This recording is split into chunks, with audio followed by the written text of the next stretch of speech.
vamos estudar o caminho que o alimento percorre no sistema digestório. Então, eu vou entrar no corpo humano através desse modelo tridimensional. Vamos iniciar aqui pela boca.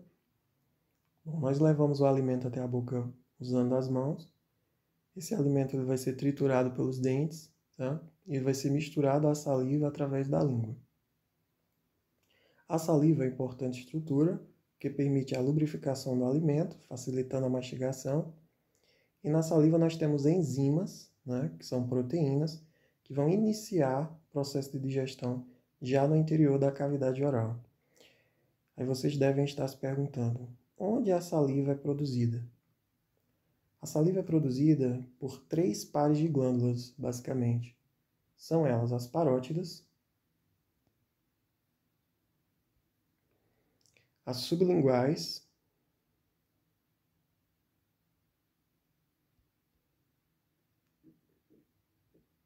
vou mostrar bem para vocês, e as submandibulares.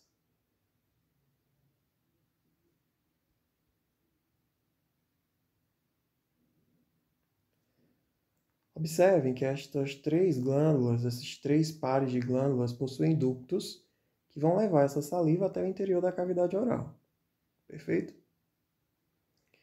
Bom, quando esse alimento ele é triturado, né? Ele é misturado com a saliva, ele é quebrado em pedaços menores através da mastigação, também já começa a sofrer o processo de digestão química através da saliva, ele se transforma, né, ou ele passa a ser chamado de bolo alimentar, tá? Então, esse bolo alimentar, ele vai ser empurrado para a parede posterior da cavidade oral. Essa parede posterior, ela já é chamada de faringe, já faz parte, né, da faringe, que é essa estrutura aqui que eu estou marcando para vocês. Tá? Esta é a nossa faringe. Da faringe, o alimento ele vai para o esôfago. Eu não vou detalhar aqui o processo da deglutição, tá?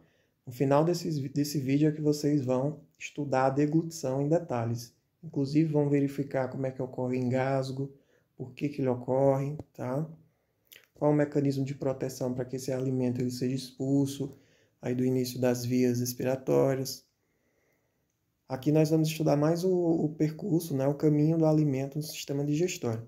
Então, esse alimento ele vai da faringe para o esôfago, só que antes de entrar no esôfago, gente, para que esse alimento consiga entrar no esôfago, ele tem que passar por um esfíncter, está localizado aproximadamente aqui, e esse esfíncter é chamado de esfíncter esofágico superior. Então, esse esfíncter esofágico superior abre, e aí sim o alimento entra dentro do esôfago, tá?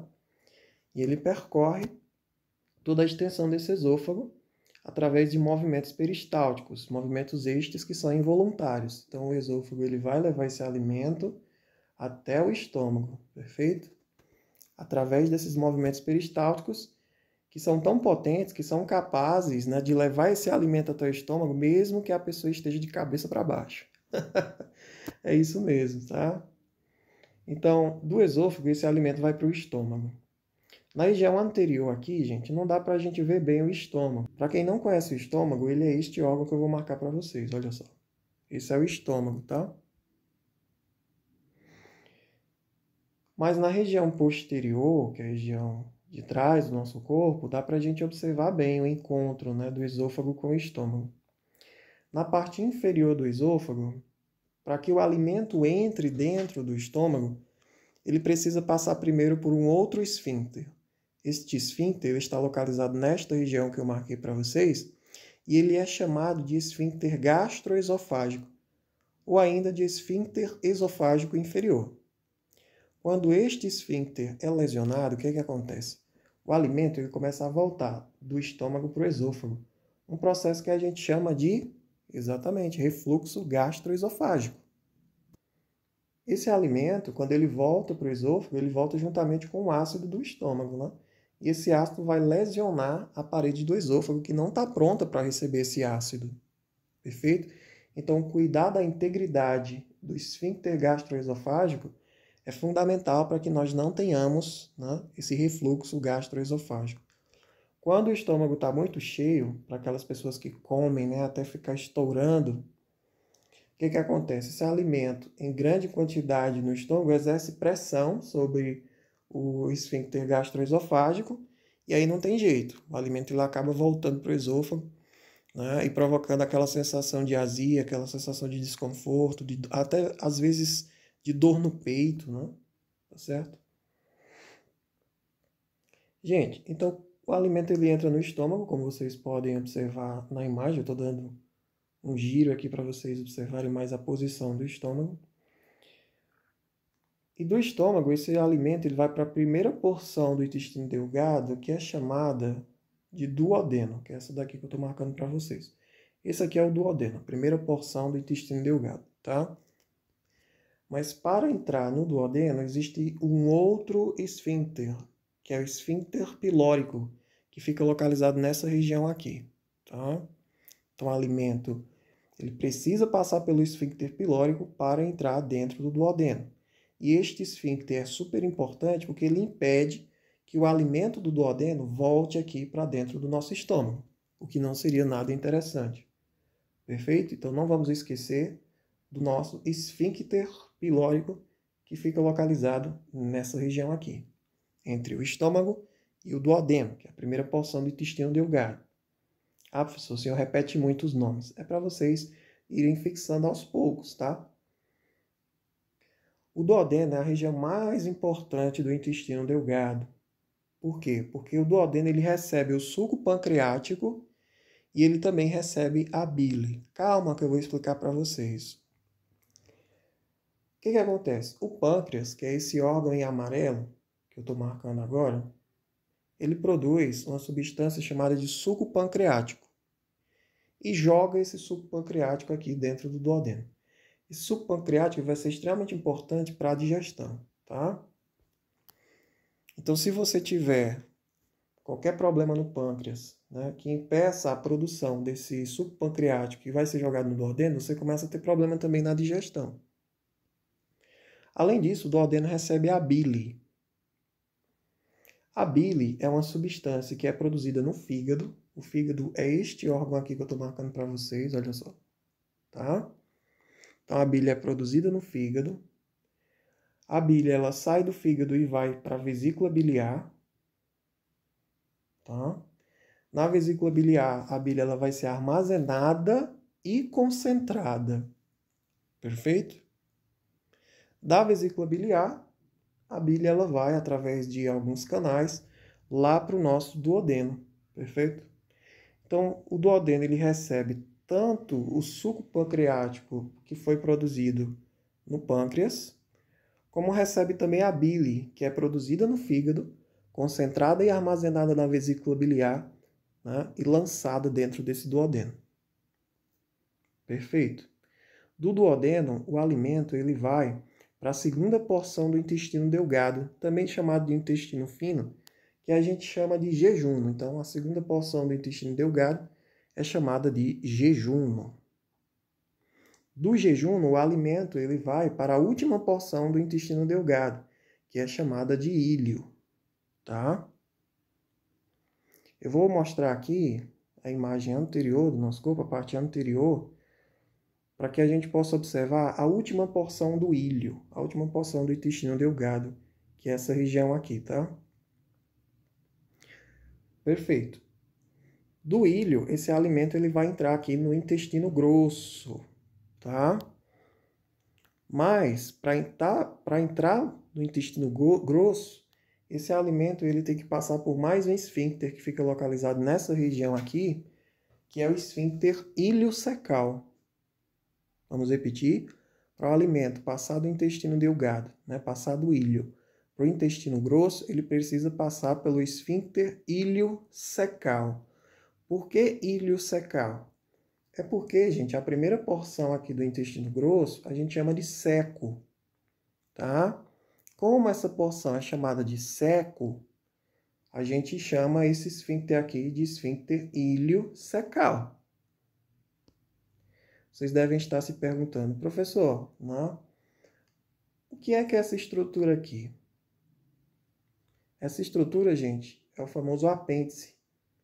que infecciona, que inflama, que causa muita dor, né? Precisa tirar o apêndice através de cirurgia. Enfim, de vez em quando esse danadinho aí está provocando problema na gente, né? Então, essa região é o seco, primeira porção do intestino grosso, e no seco está o apêndice. Deixa eu dar um giro para vocês observarem o apêndice aqui melhor. Vamos aproveitar a tecnologia, né? Aproveitar a definição para que vocês compreendam onde é que fica exatamente esse apêndice e como é que ele é. Maravilha, professor. Agora eu vou distanciar um pouquinho para a gente poder ver, né, esse intestino grosso um pouco mais distante. Então, aqui nós temos o seco, como vocês já sabem. Outra informação fundamental que vocês nunca mais podem esquecer. O intestino grosso, ele é chamado de cólon, ele também é chamado de cólon, tá? E esse intestino grosso, ele é dividido em seco, como vocês já sabem, cólon ascendente, cólon transverso, cólon descendente e cólon sigmoide. Vamos repetir? Intestino grosso, ele está dividido aqui, né? Em seco, cólon ascendente, cólon transversal ou transverso, cólon descendente, cólon sigmoide, perfeito? Depois do cólon sigmoide, nós vamos ter o famoso reto, que é essa região aqui, tá? Que faz parte ainda do intestino grosso, o reto. Depois do reto, nós temos o ânus, que é a estrutura que vai permitir com que essas fezes elas saiam, né, para o ambiente externo. Ah, professor, não consegui entender as partes do intestino grosso. Então, vamos repetir. São elas o seco, que contém o apêndice, cólon ascendente, cólon transverso, cólon descendente, cólon sigmoide, reto, né, e ânus.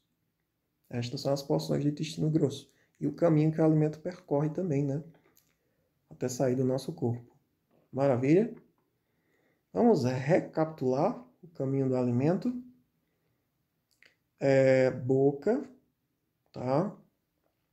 Da boca vai para a faringe. A língua é que empurra o alimento para a faringe, tá, pessoal? Da faringe o alimento vai em direção ao esôfago, mas para entrar no esôfago tem um esfíncter esofágico superior. Bom, o alimento entra no esôfago por este esfíncter e vai lá para o estômago. Só que antes de entrar no estômago, esse alimento ele precisa passar pelo esfíncter gastroesofágico ou esfíncter esofágico inferior. O alimento entra no estômago, né? E do estômago ele vai para o duodeno, que é a primeira porção do intestino delgado. Só que para entrar no duodeno, o alimento ele precisa passar por um esfíncter que é chamado de esfíncter pilórico. Assim? Bom, passou pelo esfíncter pilórico, o alimento entra pelo duodeno. Do duodeno, esse alimento, né, vai receber o suco pancreático, que é produzido pelo pâncreas, e vai receber também a bile, que é produzida pelo fígado, armazenada e concentrada na vesícula, né, e jogada nesse duodeno. Do duodeno, o alimento ele vai para o nosso jejuno, que é a segunda porção do intestino delgado. Do jejuno, esse alimento ele vai para o íleo, que é a última porção do intestino delgado. O final do ilho dá para a gente observar melhor na região aqui anterior do corpo. E do ilho, né, o alimento ele vai para o intestino grosso. Perfeito? Só que para entrar no intestino grosso, esse alimento precisa passar por um novo esfíncter, que é o esfíncter iliocecal. A primeira porção do intestino grosso a gente chama de seco. No seco a gente encontra o apêndice. Esse alimento ele vai subir aqui do seco para o cólon ascendente, depois vai passar para o colo transverso, depois vai passar para o colo descendente, depois para o cólon sigmoide, depois para o reto, ânus, e aí ele sai para a região externa. Uma coisa muito importante também, gente, que vocês precisam saber, é que aqui no ânus existem dois esfíncteres, tá? Aqui na região entre o reto e o ânus existem dois esfíncteres.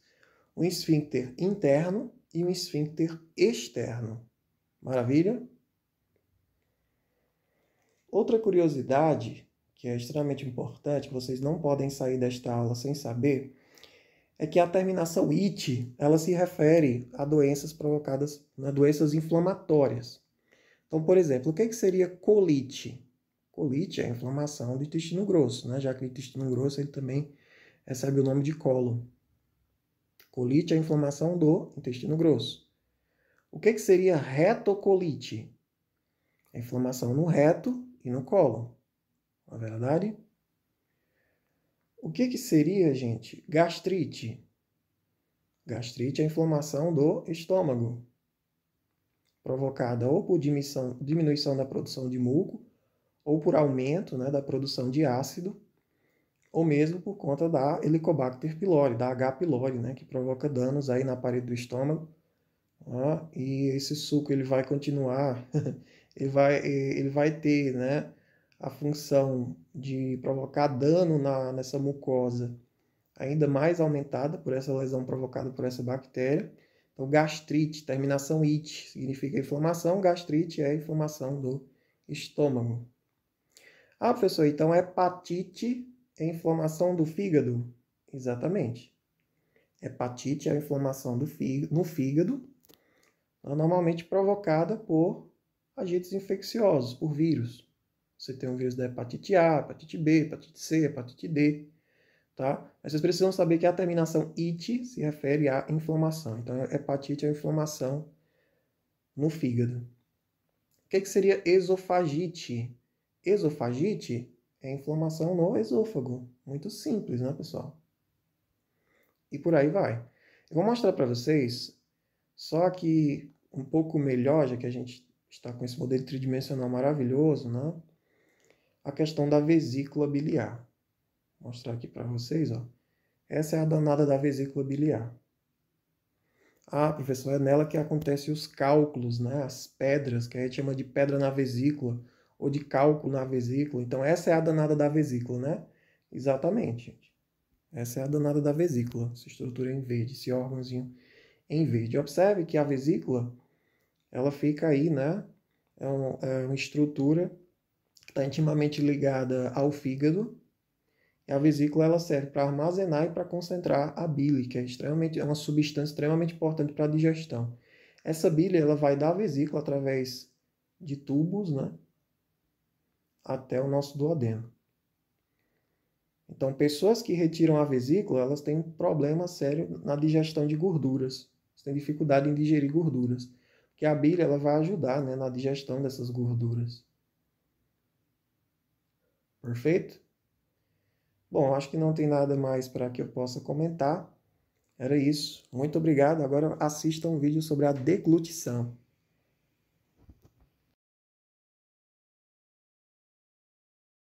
A deglutição é o processo pelo qual os alimentos passam da boca para o esôfago, através da faringe. Pode parecer simples para as pessoas saudáveis. No entanto, a deglutição é um processo muito complexo que requer uma coordenação extremamente precisa com a respiração, já que ambos os processos compartilham a mesma entrada, a faringe. Falha nessa coordenação resultaria em asfixia ou aspiração pulmonar. A deglutição envolve mais de 20 músculos da boca, garganta e esôfago, que são controlados por diversas áreas corticais no cérebro e pelo centro da deglutição, localizado no tronco cerebral. O encéfalo se comunica com os músculos através de vários nervos cranianos. A deglutição consiste em 3 fases. Fase oral ou bucal. Esta é a parte voluntária da deglutição. A comida é umedecida com a saliva e mastigada, formando o bolo alimentar, que é empurrado pela língua para a parte posterior da garganta, a faringe. Este processo está sob controle neural de várias áreas do córtex cerebral, incluindo o córtex motor. A fase faríngea começa com a estimulação dos receptores táteis na orofaringe pelo bolo alimentar. O reflexo da deglutição é iniciado e está sob controle neuromuscular involuntário. As seguintes ações ocorrem para assegurar a passagem de comida ou bebida para o esôfago.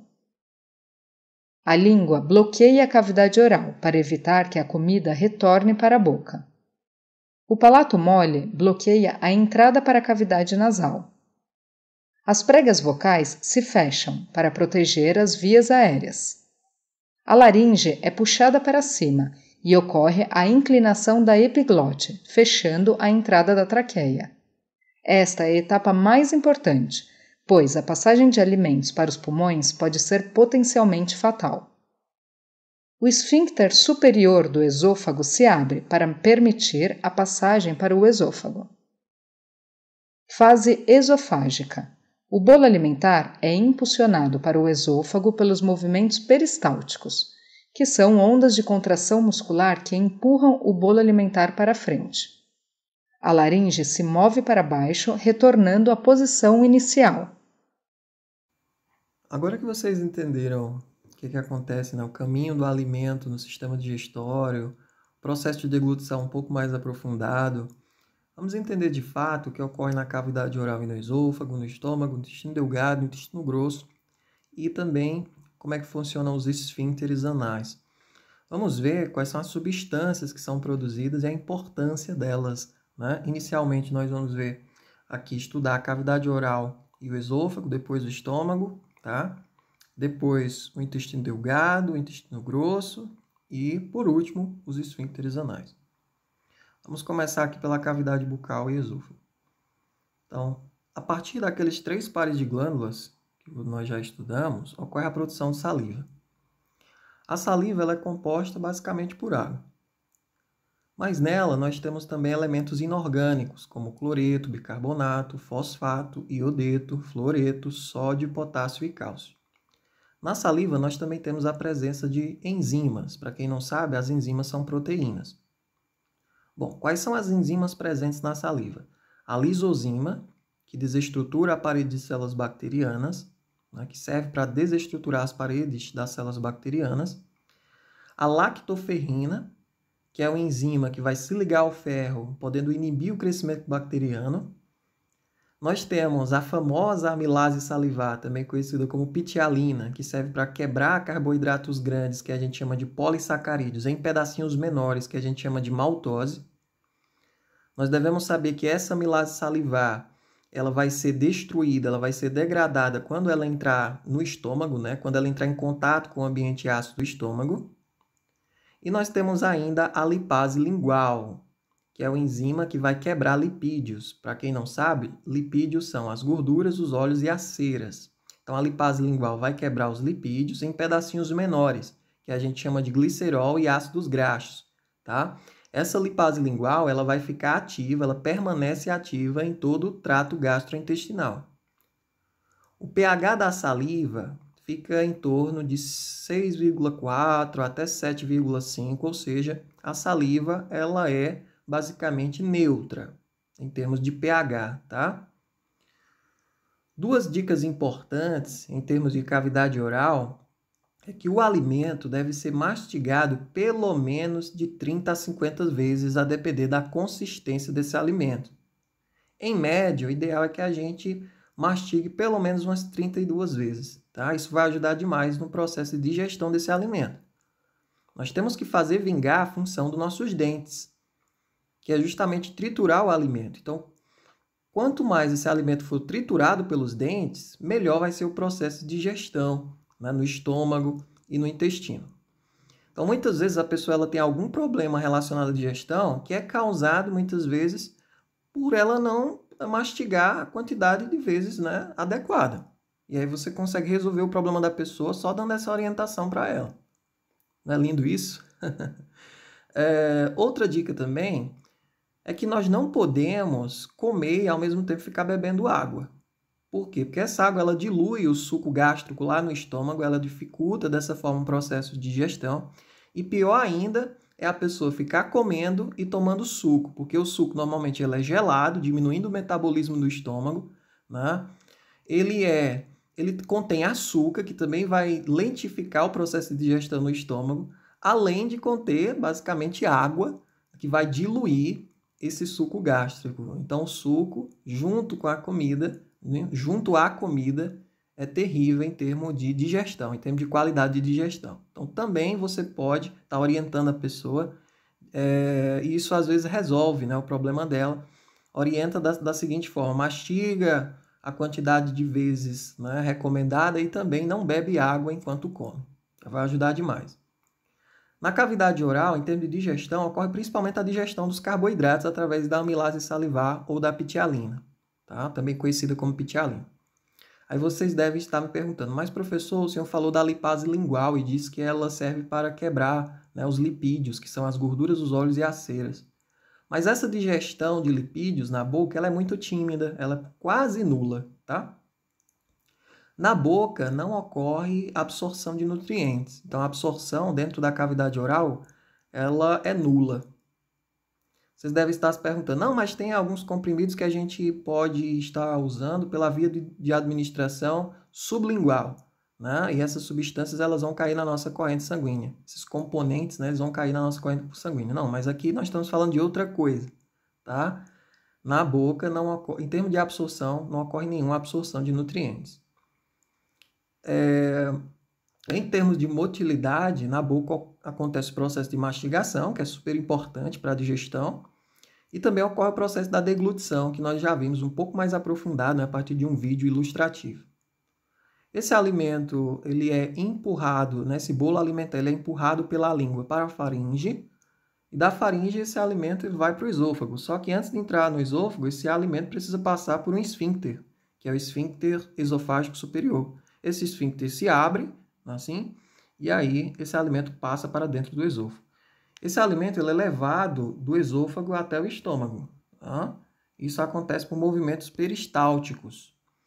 Esses movimentos peristálticos vão levar esse alimento até o estômago, mesmo que a pessoa esteja de cabeça para baixo. Quando o alimento ele chega aqui no finalzinho do esôfago, ele precisa passar por um esfíncter que nós já vimos, que é chamado de esfíncter gastroesofágico ou esfíncter esofágico inferior. Tá?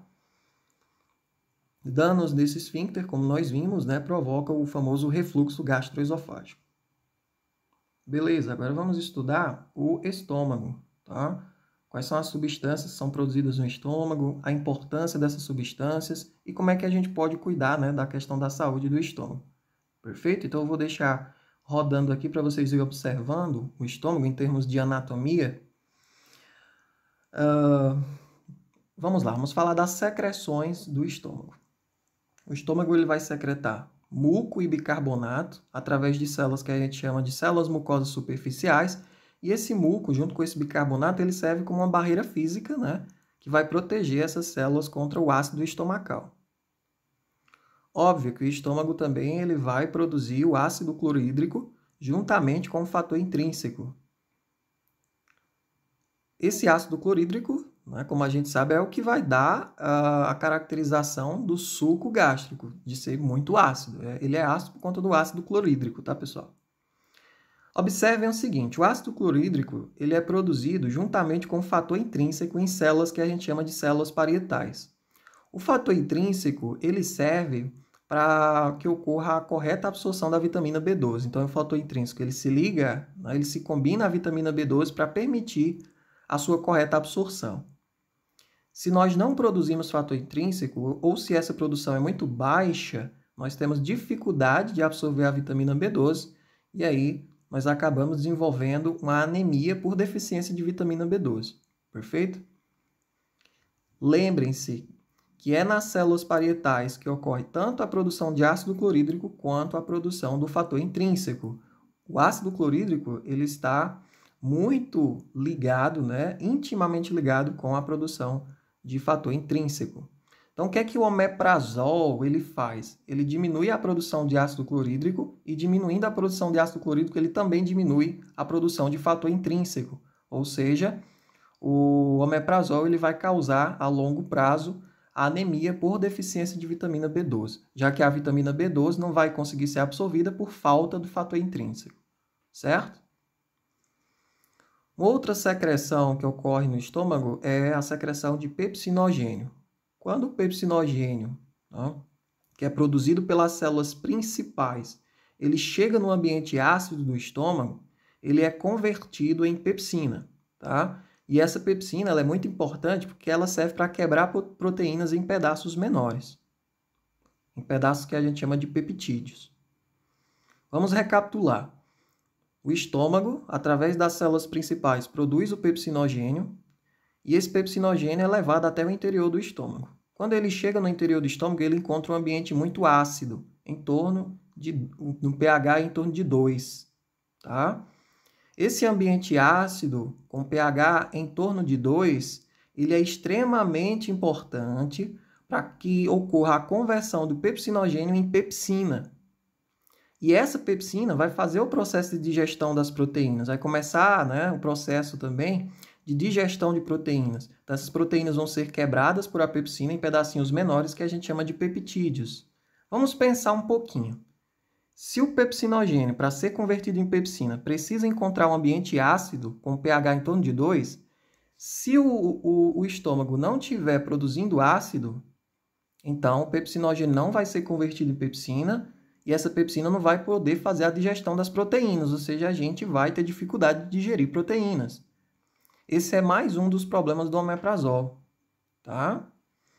Por quê? Porque o omeprazol vai diminuir essa acidez. Diminuindo a acidez, o pepsinogênio não consegue ser convertido em pepsina. Sendo assim, a pepsina não vai atuar quebrando as proteínas. Nós vamos ter dificuldade de digerir as proteínas. Uma outra secreção produzida no estômago é a lipase gástrica. A lipase gástrica ela também é produzida pelas células principais e ela serve para quebrar lipídios, né, que são as gorduras dos óleos e as ceras, em pedacinhos menores, que a gente chama de glicerol e ácido graxo. Tá? Vamos lembrar que o pepsinogênio e a lipase gástrica são liberados, né, são produzidos pelas células principais. No estômago ocorre principalmente a digestão de proteínas, tá? Através da pepsina. Nós temos também a digestão de gorduras, né, gente? Mas essa digestão de gorduras através da lipase gástrica, ela é muito diminuta, tá? Ela acontece assim, é quase nula, vamos pensar assim, a digestão de gorduras no estômago. Vamos falar agora dos hormônios que são produzidos aí no estômago. O primeiro deles é a gastrina.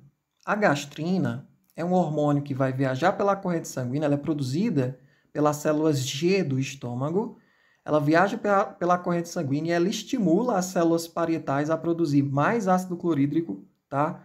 E mais pepsinogênio. Tá? Estimula também as células principais a produzir mais pepsinogênio.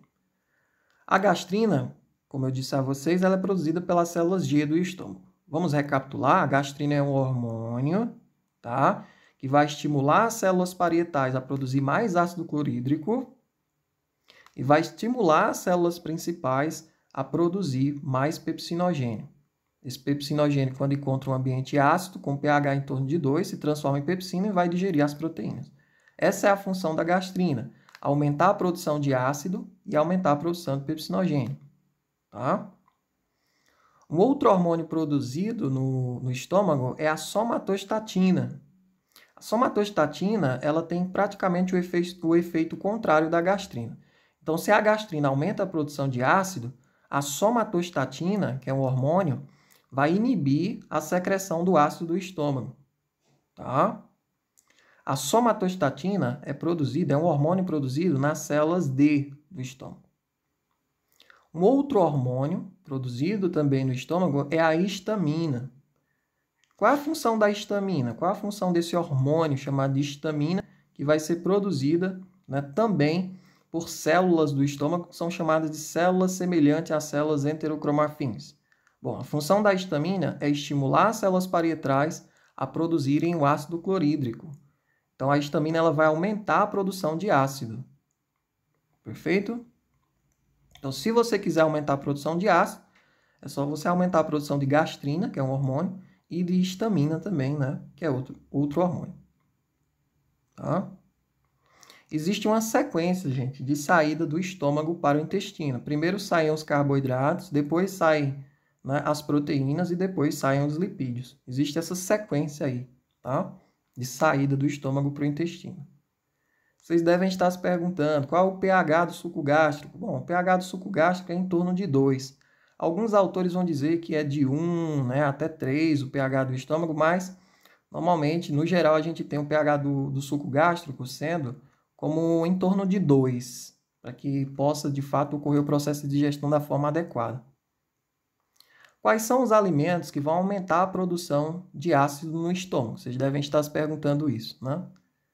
Para pessoas que sofrem de hiperacidez, quais são os alimentos que elas não podem ingerir? Traduzindo, quais são os alimentos que vão aumentar ainda mais o ácido no estômago? São as frutas cítricas, as bebidas alcoólicas, o café, os alimentos gordurosos, a cebola, o alho, o tomate, farinha branca, vinagre, refrigerante, a pimenta, tá? Também todos esses alimentos que eu citei para vocês, eles aumentam essa produção de ácido no estômago. Em termos de digestão, né? No estômago nós temos a digestão das proteínas através da pepsina e nós temos a digestão de gorduras, mas a digestão de gorduras ela é mínima no estômago. Em termos de absorção, no estômago ocorre, né, a absorção já de substâncias lipossolúveis como álcool. Então, quando você bebe bebida alcoólica, quando você ingere, na verdade, bebida alcoólica, esse álcool ele já começa a ser absorvido já no estômago, tá? O ácido acetil salicílico também, ele já começa a ser absorvido no estômago. Nós temos também a absorção de água no estômago, perfeito? Então, em termos de absorção, nós temos substâncias lipossolúveis como álcool, ácido acetil salicílico e a água. Estas, né, são as substâncias que vão ser absorvidas aí no estômago. Em termos de motilidade, o que ocorre no estômago? Ocorre a mistura peristáltica e a propulsão. Uma dica muito importante em relação ao estômago, vejam só, saber a anatomia, tá, é algo que precisa acontecer, mas que precisa fazer sentido. E que também, né, a anatomia ela deve te permitir conclusões, né, ou deduções que são importantes para a tua saúde. Então, observe, né, o estômago está mais voltado aqui para a região esquerda do corpo. Tá? O estômago, deixa eu girar um pouquinho ele aqui, ele é dividido, gente, ele está bem próximo do pâncreas, mas acho que eu vou conseguir mostrar para vocês numa imagem mais... Pronto. O estômago ele é dividido em 3 regiões. Tá? Essa região aqui, mais de cima, a gente chama de fundo. Tá? Esse é o fundo do estômago. Tá? Essa região aqui do meio do estômago, nós chamamos de corpo. Então, esse é o corpo do estômago, a região mais do meio dele. Tá? E a região mais inferior do estômago, que eu não sei se eu vou conseguir pegar, pronto, vocês vão conseguir ver aqui, ó. Essa região aqui, ela é chamada de antro. Então, é o antro do estômago, perfeito? Se o estômago está mais voltado para a parte esquerda, e observem aqui na parte posterior, né?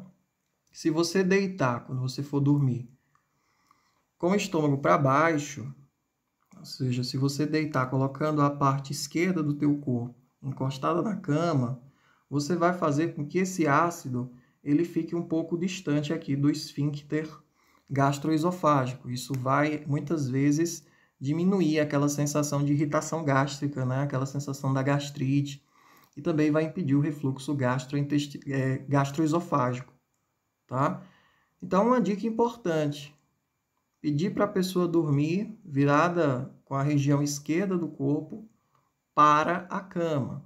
Tá? Isso ajuda muito. Isso, por que isso? Vocês devem entender o porquê. Porque o ácido no estômago, o alimento que está sendo digerido aqui, ó, ele vai ficar nessa região aqui, do corpo e do antro do estômago. Já se a pessoa deitar para a direita, para onde é que esse ácido ele tende a ir? Ele tende a ir mais para a região aqui do fundo do estômago, que é a região onde nós temos o esfíncter gastroesofágico.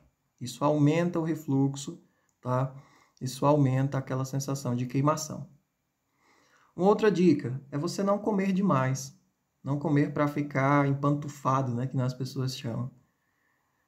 Comer demais é muito simples. O que acontece no estômago? Ele vai ficar muito cheio, tá? Vai precisar produzir mais ácido para digerir esse alimento. Com isso, nesse alimento, esse ácido, eles vão começar a pressionar aqui o esfíncter gastroesofágico e vai provocar refluxo, não tem jeito.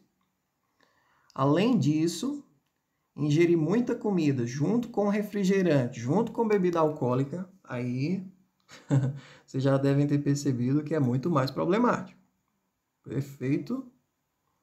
São as dicas básicas no entendimento aqui da fisiologia, né, do estômago.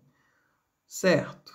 O alimento ele está aqui no antro e ele precisa ir agora para a primeira porção do intestino delgado, que a gente chama de duodeno, que é essa região aqui que nós já aprendemos onde é. Esse é o duodeno. Para entrar no duodeno, o alimento ele precisa passar aqui do antro através do esfíncter pilórico para dentro desse duodeno. Maravilha. Então, esse esfíncter ele abre e o alimento passa para dentro do duodeno. Quando o bolo alimentar sai do estômago e entra no duodeno, ele passa a ser chamado de quimo. O quimo é muito ácido. Óbvio, é alimento que acabou de sair do estômago, né? Então realmente é muito ácido. Só que o nosso intestino delgado, gente, ele trabalha em ambiente básico. Tá? Então esse ácido que acabou de sair do estômago junto com o alimento, ele deve ser imediatamente neutralizado. Essa acidez deve diminuir imediatamente, porque senão a gente começa a lesionar o duodeno, né? Como é que ocorre essa neutralização da acidez de forma bem prática? Nós sabemos que o pâncreas produz o suco pancreático e joga dentro, né, do duodeno. Sabe qual é a composição do suco pancreático? Não? Então eu vou dizer agora para você.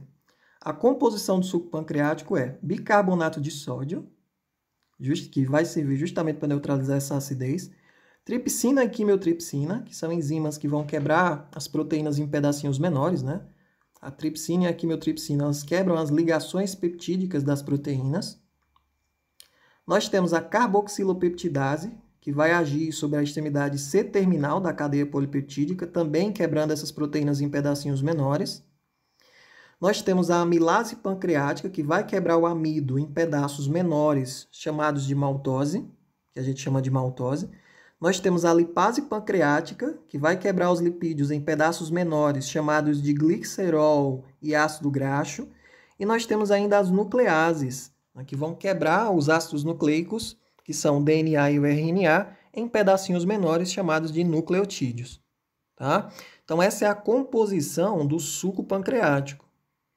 Observe que no suco pancreático nós temos bicarbonato de sódio, que vai justamente servir para neutralizar a acidez, né, do quimo, desse alimento que acabou de sair do estômago. Essa é a importância do suco pancreático, né, gente?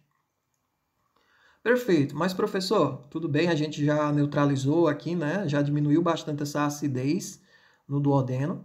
Mas o senhor tinha falado também que o fígado ele vai produzir a bile, certo? Essa bile vai ser armazenada e concentrada aqui nessa vesícula, que a gente chama de vesícula biliar, tá? E essa bile ela vai lá para o intestino delgado, ela vai lá para o duodeno. Qual a composição da bile, professor? Vamos lá? Anotem aí, a composição da bile é a seguinte. A bile, ela é uma solução alcalina, verde amarelada. Sim, a bile tem uma cor verde amarelada. E na bile nós temos sais biliares, tá? Para que servem esses sais biliares? Esses sais biliares, eles são derivados do colesterol e servem para digerir gorduras, tá? Ou seja, esses sais biliares, eles vão facilitar a absorção tanto de colesterol como de gorduras. Na bile, nós ainda temos os pigmentos biliares, obviamente. Qual é o principal pigmento biliar? A bilirrubina. A bilirrubina ela é um produto do grupo M da hemoglobina. Tá? Nós temos ainda na bile colesterol. Sim, colesterol que está em excesso no teu corpo, ele vai sair do corpo, ele pode sair do corpo através da bile, gente. Tá certo? Então, quanto mais você aumenta a produção da bile em casos específicos, mais você vai estar eliminando o colesterol do teu corpo. Esse colesterol vai sair, né, junto com a bile para as fezes. Além disso, nós ainda temos na bile gorduras neutras, fosfolipídios, eletrólitos e toxinas. Ah, professor, por isso que a gente fala aí do detox, né? Detox através do fígado. Então, quer dizer que o fígado ele vai eliminar substâncias tóxicas do corpo, e vai jogar essas substâncias tóxicas na bile. É isso? E a partir da bile, essas substâncias tóxicas vão aqui para o intestino, vão aqui para o duodeno e saem do nosso corpo através das fezes. Entendi? Exatamente, entendeu perfeitamente. Vamos repetir, gente, a composição da bile. Sais biliares, que vão ajudar na digestão das gorduras. Pigmentos biliares, principalmente a bilirrubina, que é um produto do grupo M da hemoglobina. Colesterol, gorduras neutras, fosfolipídios, eletrólitos e toxinas. Um exemplo bem claro aqui, bem típico que a gente costuma dar, é a eliminação de restos, né, de metabólitos dos medicamentos químicos sintéticos que a gente toma. Uma grande parte dos medicamentos químicos sintéticos que a gente toma, depois que eles atuam no nosso corpo, eles se transformam em metabólitos, tá? Esses metabólitos, eles vão sair do nosso corpo nas fezes. E eles são, gente, jogados aí a partir do fígado na bile. Eles são colocados na bile e saem junto com essa bile para as fezes. Algumas plantas, elas têm a função de aumentar a secreção da bile, de aumentar a produção da bile, tá? E tem a função de contrair a vesícula biliar, fazendo com que essa bile vá para dentro do intestino delgado, vá para dentro do duodeno. Essas plantas, normalmente, elas estão associadas ao processo de emagrecimento, ao processo de redução do colesterol total e também, né, principalmente do LDL, que a gente costuma chamar de colesterol ruim. Então, nesse sentido, vocês podem começar a entender, né, como essas plantas agem, de fato, para melhorar a saúde de uma pessoa e para tratar, né, alguma doença.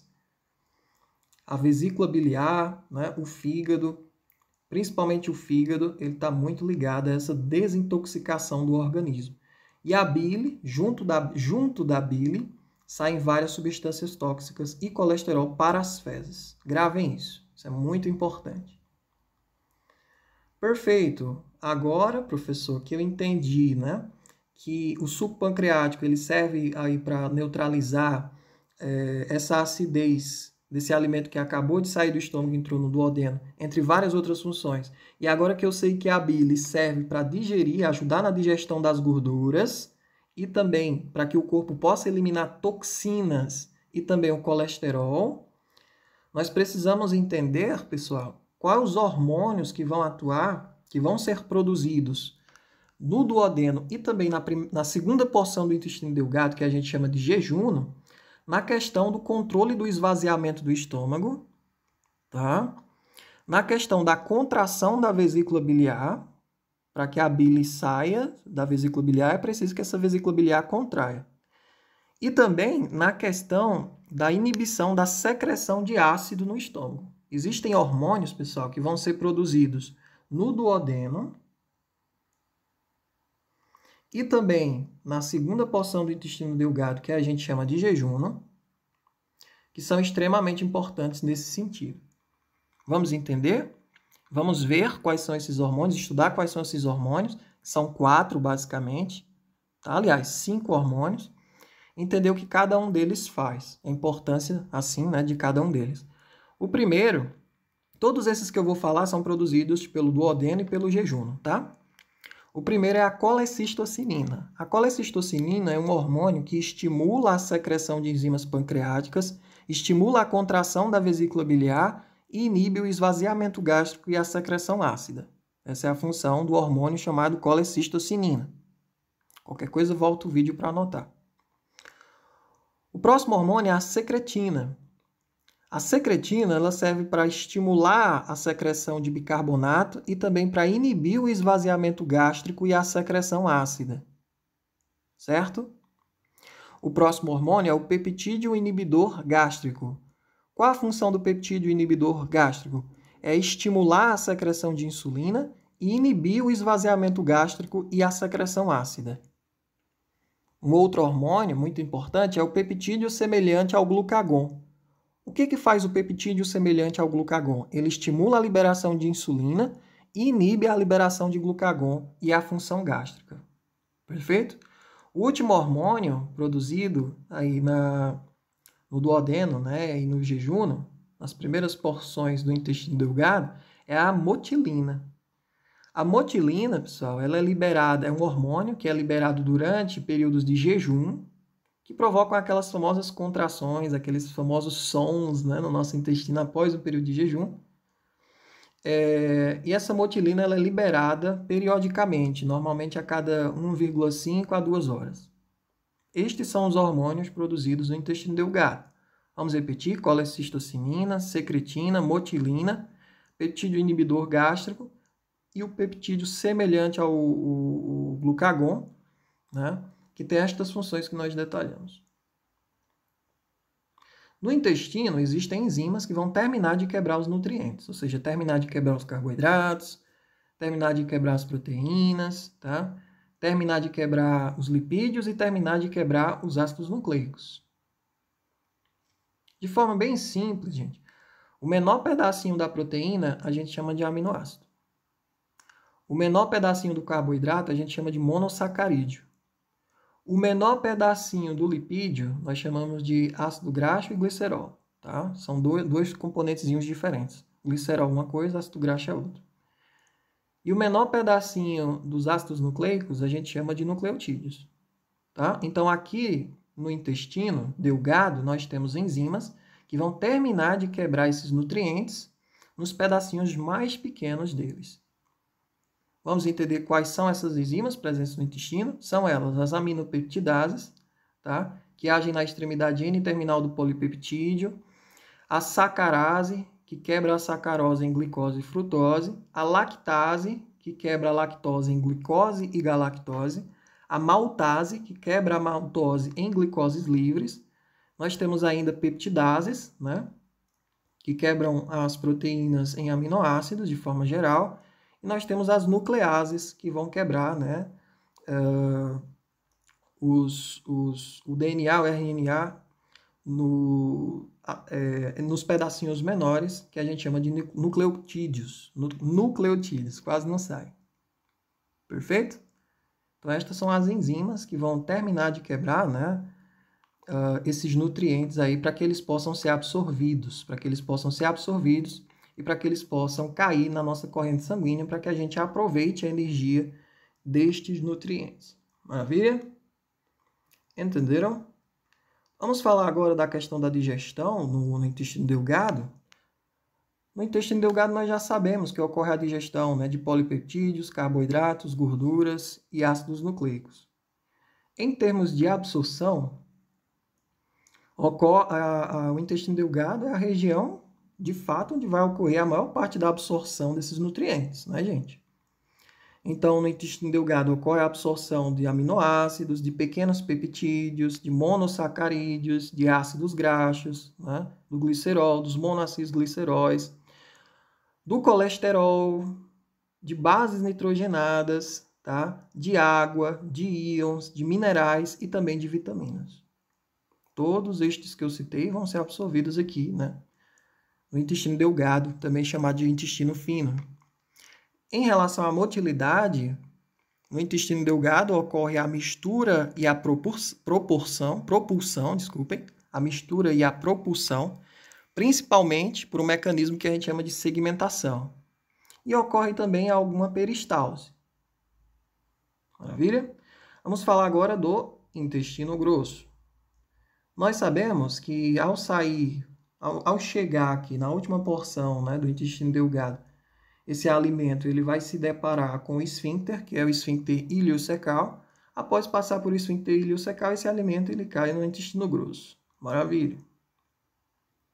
Vamos entender qual o pH, né, desse intestino grosso, a questão interna dele, o que é que ele secreta, em relação à digestão, à absorção e à sua motilidade.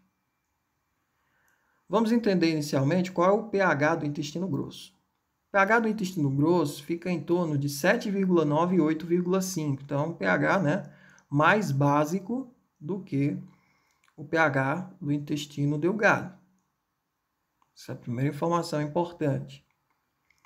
No intestino grosso, ocorre a secreção somente de muco, através das células caliciformes. Não acontece nenhum tipo de digestão aqui no intestino grosso, lembrem-se disso. No intestino grosso não ocorre qualquer processo de digestão, exceto por bactérias. Tá? Então, existem bactérias no intestino grosso que são super importantes e que elas sim vão realizar algum processo de digestão aí no interior.